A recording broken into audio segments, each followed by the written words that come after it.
అయిన తర్వాత వచ్చి ప్రజల దగ్గరకు వచ్చి కన్నీళ్లు పెడతా ఉంటారు.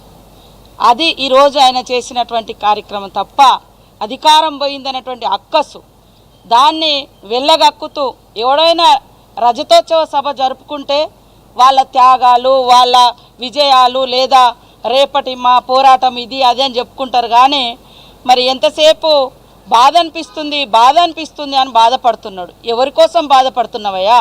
కేవలం అధికారం పోయిందనేటువంటి బాధ.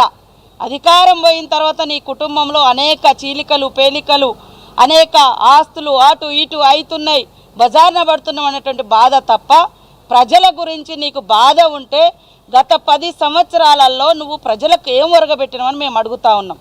నీకు నిజంగా ప్రజల మీద ప్రేమ ఉంటే అధికారానికి వచ్చే ముందు ప్రతి పేదవాడికి ఇల్లు ఇస్తా అన్నావు. ఎన్ని ఇల్లు ఇచ్చినావు?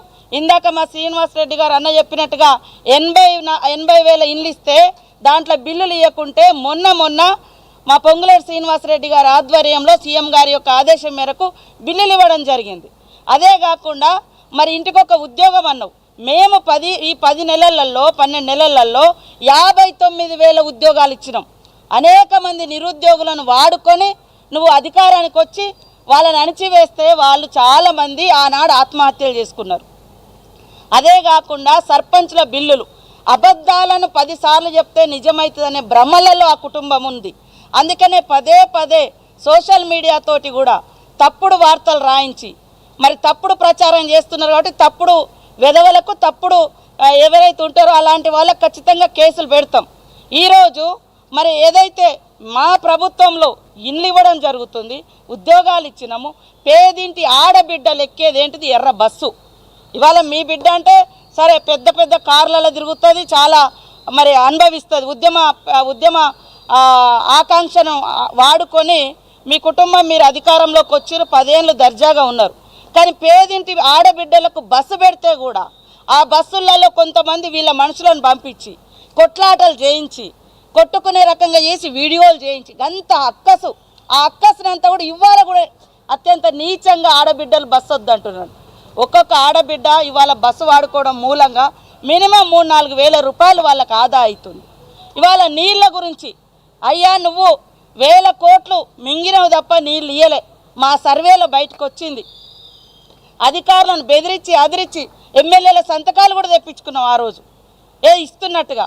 కానీ ఈరోజు మేము మా గత ప్రభుత్వంలో వేసినటువంటి బోర్లు కానీ అదేవిధంగా ఇతరత్ర లోకల్ సోర్స్ కానీ అవన్నీ వాడుకుంటూ ప్రతి సంవత్సరం మేము దాదాపుగా 150 కోట్లు ఈ రిపేర్లకు ఈ మెయింటెనెన్స్కి ఇస్తూ పాటు కొత్త సోర్స్ను కూడా మేము ఇవ్వడం జరిగింది. ఇవాళ కేవలం కమిషన్లు నువ్వు తీసుకున్నావు. అదేవిధంగా ఇవాళ రైతులు ఆత్మహత్యలు చేసుకుంటున్నారు అన్నాడు. రైతు ఆత్మహత్యలు ఇవాళ మీకు అనుబంధంగానే ఒకప్పుడు మరి జగన్మోహన్ రెడ్డి గారి పత్రిక కూడా రాసింది. ఈరోజు అయిన పత్రికలనే 5,000 రైతులు ప్రాణాలు కోల్పోయారు, పోతే పోనీ పరిహాసం లేదా అని. ఈరోజు మీకు బాగానే దగ్గర ఉన్నారు కదా ఆ రోజు కూడా, మరి అలాంటి పత్రికలనే ఇవి వచ్చినాయి. ఇవాళ రైతులకు సన్నవడ్లు వేస్తే ఊరే అని చెప్పి నువ్వు మాత్రం ఎకరంలో ₹1 కోటి పంట తీసినావు. ₹1 కోటి పంట తీస్తున్నా అన్నావు. మరి ఎందుకు ఆ విషయం రైతులకు వివరించలేకపోయినావు, నేర్పించలేకపోయినావు? రాష్ట్రానికి పెద్దనే కదా అన్నవాడు. ఈరోజు పోలీసుల విషయంలో మాటకు పోలీసులను బెదిరిస్తూ ఉన్నాడు, మేము వస్తాం. నీ అంత నీచంగా నీ అంత దరిద్రంగా పోలీస్ వ్యవస్థను ఎవరు వాడుకోలే. ఫామ్ హౌస్ కాడ కాపలా పెట్టుకున్నావు. ఫామ్ హౌస్ అనేది నీ ప్రైవేటు. నువ్వు రోజు ఫామ్ హౌస్లోనే ఉంటావు. పాపం వాళ్ళు అక్కడనే కాపలా కాయాలి.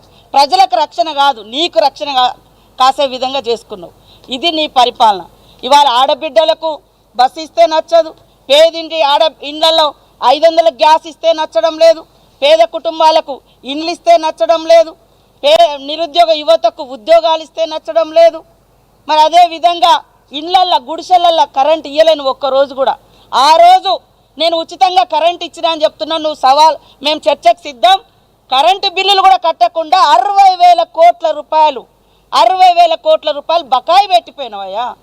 ఇవాళ అప్పులు తెచ్చడం గొప్ప అని చెప్తున్నావు. ఇవాళ మొత్తం అమ్మేసి అప్పులు చేసి ఇవాళ ఆ భారం అంతా ఈ ప్రభుత్వం మీద మోసి ఇవాళ మొసలి కన్నీరు ఒక నియంత వచ్చి మొసలి కన్నీరు గారుస్తున్నారు. 10 ఏళ్లలో నువ్వు ధర్నా చౌకను కూడా ఉంచలేదు. ఇవాళ మళ్ళా నీ సిగ్గుగా వచ్చి నీ బిడ్డ కొడుకు అల్లుడు వచ్చి అక్కడ ఇందిరా పార్కు కాడ మేము ఓపెన్ చేసినటువంటి ధర్నా చౌక్ను వాడుకొని ధర్నాలు చేస్తారు, ముసలి కన్నీళ్లు గారుస్తున్నారు.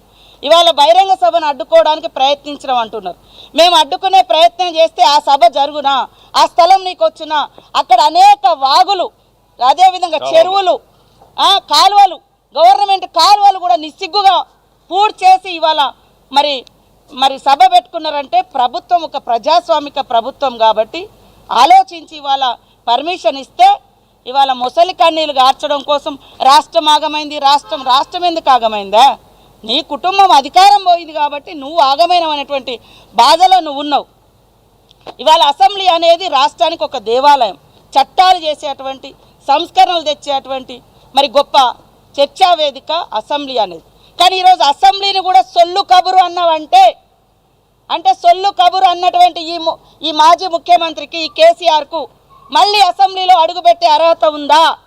అసలు ఆ పార్టీ వాళ్ళు అసెంబ్లీలో అడుగుపెట్టే అర్హత ఉందా నేను అడుగుతున్నా. అంటే మీకు అధికారం ఉంటేనే అసెంబ్లీకి వస్తారు, అధికారం లేకుంటే అసెంబ్లీకి రావంటే అసలు నువ్వేం నాయకుడివి అంటున్నా. ప్రజల తరపున అధికారం ఉన్నా లేకున్నా ప్రజల తరపున మాట్లాడేవాడు నిజమైన నాయకుడు. నీకు అధికారం లేకుంటే అసెంబ్లీ సొల్లు కబుర్లాగా అంటే నీ కొడుకుని ఎందుకు పంపిస్తున్నావు, నీ అల్లుడిని ఎందుకు పంపిస్తున్నావు, మీ బచ్చగాళ్ళు అన్నావు కదా, బచ్చగాళ్ళని ఎందుకు పంపిస్తున్నావు? అందరినీ ఫామ్ హౌస్లో పెట్టుకొని అక్కడ ట్రైనింగ్ ఇచ్చుకోండి, అది బాగుంటుంది. కాబట్టి ఈరోజు కేసీఆర్ బాధ అంతా అధికారం పోయిందని తప్ప నిజంగా ఒక్కటంటే ఒక్కటి ఈ రాష్ట్రానికి ఉపయోగపడేది కానీ వాస్తవాలు కానీ ఆయన మాట్లాడలేకపోయిండు.